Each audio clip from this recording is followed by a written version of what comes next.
I'm Dylan, I play guitar in Glory Days. I'm Steve, I play the drums. I'm Andy, I sing. Julian, I play bass. Alright, so Glory Days, you guys are from New York? New Jersey. Okay, see? That was wrong information that you gave me. Tell me you guys are from New York. We might as well be. Well, because Glory Days, I'm assuming somebody's a Springsteen fan. Yeah, we all like Bruce, yeah. Yeah, I mean, Glory Days really, we just think it's a cool name. Cool name. It's not really. I mean, being from Jersey, we're Springsteen fans, and it's a little bit of an homage. Yeah. More or less. Its own way, I guess, Yeah. but like the way it sounded. Yeah. It sounded cool. We kind of like just the connotation that it has. Okay. Well, so then who are some of your influences? Our influences range from a lot of, we'd say a lot of influences, and you'd probably be like, wow, your band sounds nothing like those people. Doesn't matter. But like the true music that we listen to, I mean, like one of my favorite bands is a band called the Wallflowers. I also like Tom Petty and the Heartbreakers a lot. Like that's the stuff I listen to daily.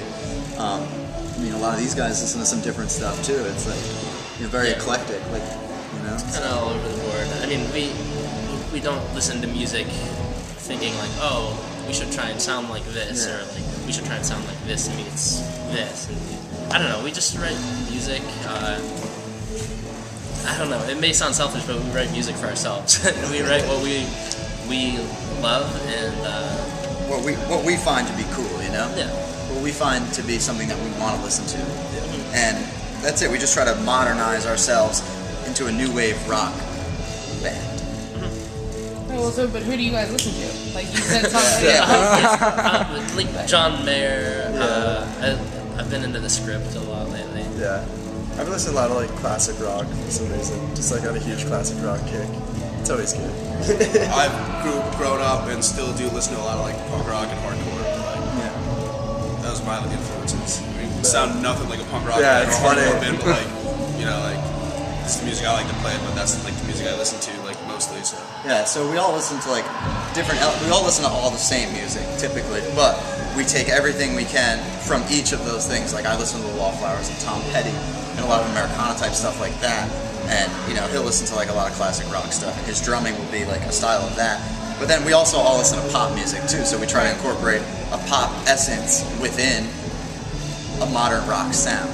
We don't want to be one of those bands that's be like a ripoff of a band from the 60s, like there's so many bands that are like, oh, well, we love the 70s and that's when music was really good, and it's like, well, the music was really good for the time, yeah, I mean, I love it too, Tom Petty and the Heartbreakers is great, but I don't want to be Tom Petty, I want to be Dylan Scott, and I want our band to be Glory Days, Right.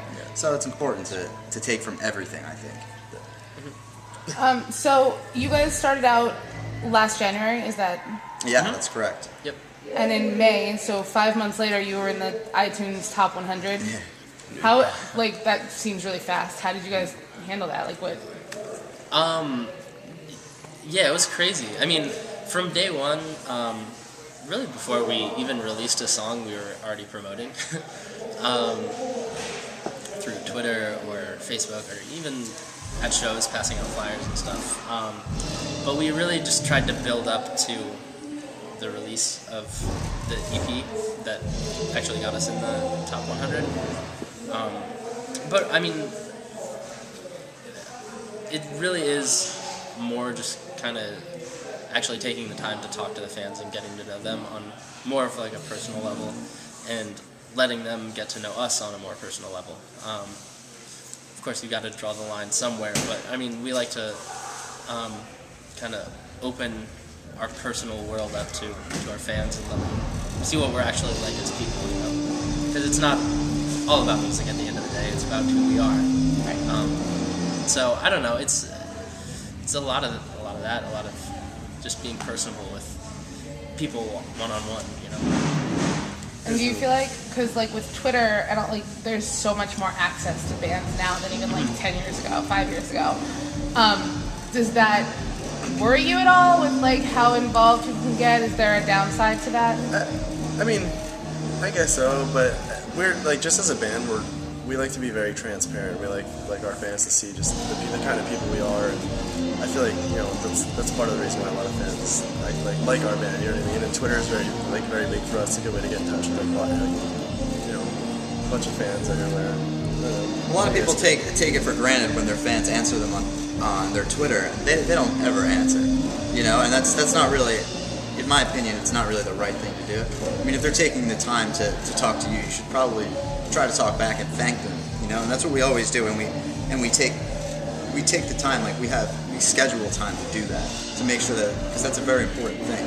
I agree. You know, so it's, a lot of people don't really take that into consideration, you know, and I think it's a very important thing. So with fans, are there any cool stories that you guys have, like from fans, or like good experiences you've had? The entire time being Glory Days so far has been awesome. Our fans are like second to none. They're just the greatest. They're super supportive. I don't know. It's awesome. As far as like Do you have any like stand-up moments? particular moment, not really that I can think of, but I mean, anytime. Oh, so I don't want to cut you off. you know, I was just gonna say, I mean, anytime we're on stage and we're playing a song and I look down and people are singing the words that like we've collectively written, I don't know, it's just like a connection that really can't be described. It's, I don't know, it's really like nothing else. Yeah. And I mean, I keep trying to cut you off. I'm sorry. it's okay. No, I mean, and like even so, there's been times where, you know, we've had fans, like, you know, a few of them like come up to us and be like, you know, like, your music like literally like helped me get through this or change my life or anything like that, and like that's huge. You know what I mean? Like that's what anyone who writes like is looking to do. You know what I mean? Impact someone in some kind of way. Like You know, that. they've done a lot of amazing things for us as far as, you know, on our birthdays, bringing us gifts, and it goes back to the whole Twitter thing and letting them know who we are personally. Like they brought us a gift that was set to our liking, like everything that we liked, and it was like, and then that was a really special thing that they knew and took the time to care that much to make something that we, for each of us for our birthdays, that enjoyed that much. Like somebody said, oh, you're a huge Bob Dylan fan, like I'm gonna make you a book that's full of Bob Dylan lyrics, and you know that's like an amazing thing. So this is kind of like a homecoming show, sort of, right? Yeah, this is to celebrate us being a band for 1 year. Right. Is this? Do you anticipate this being different from like when you're on tour? Yeah, I mean it's totally different because a lot of our friends and family will be here tonight as well, so that's always different. Our fan base here have been some people that have been here since the beginning, which has been great too. On tour, I think it'll be different because we've never been on the road before, and I think we haven't seen a lot of the fans, and I think a lot of the fans are going to be very grateful and happy to see us. So I think it'll be great to really meet them, you know, because we've been in contact with them for so long, but we were never able to get to them. So we're excited about that for sure. So I heard that you are booked for South by Southwest. Yeah, that's correct. So does that intimidate you at all? See, like a huge really. festival, like I mean, playing South by Southwest or any festival or conference of that caliber has been a dream of ours. Yeah. Individually since we started playing music. And I mean, what band or artist doesn't want to be in that culture, just immersed in all that world of music? I think it's going to be very cool. I think it's an awesome opportunity for us, and we're really excited to get down there and play and meet people and just have some fun. I feel like we're like the kind of band and kind of people who, you know, we're not really afraid to take anything on. We want to go out there and we want to do it. You know what I mean? So, you know, it's exciting more than anything. Yeah. It is exciting. A friend of ours played last year. Charlene did South by Southwest last year for the first time. That's awesome. Huge I didn't know festival. Yeah. So you're also working on a new album right now. Is this sound going to be different? Are you changing anything up? Yeah, I mean, it's a progression in our sound. Our sound's always going to progress. I mean, we've really honed in on a sound that we feel proud of and that we can really work off of. The first two EPs that we did were just, you know, us trying to just figure out what exactly we wanted to do. And now I think we're at the point where we can release this album and people can say, oh, this is Glory Days, you know, this is what they sound like. So I think we're really excited about that because it's really, we hit the year mark and now it's time to really put ourselves on the map worldwide rather than just in a small market, you know. I think we're excited about that. So ideally, where do you guys see yourself next year? Since it's been 1 year now, and you know what's happened in the past year, what do you see yourselves doing? Playing the upstairs. Yeah. Yeah. No, 2,000 seriously, people, we it started off kind of like as a joke, but our plan was to play the studio this year, and bring out friends and family and fans for that, and really make it like a homecoming experience. And then right after it was finished, a year to date, book the upstairs. Nice. I mean, whether it'll actually happen like that, we'll see. But You got 25,000 followers on Twitter. That's not something to. yeah. So Webster Hall. I mean, hopefully, we're playing the big room here in New York. That'd be great and we come back every year and build up bigger venues, and hopefully we're playing the Garden within 10 years. You're gonna have to build a bigger floor. What's that? You have to build another floor for you guys now. That'd be amazing. Yeah. So, I mean, Madison Square Garden in 10 years. Webster Hall, big room next year. So. Glory days venue.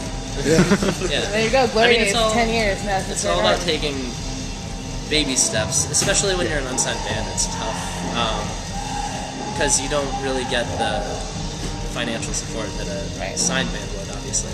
But the baby steps build up, and it gives you such a solid platform to stand on once you do reach a 5-year mark, a 10-year mark, because the fans that you make are real lasting fans because you've developed that connection with them over time.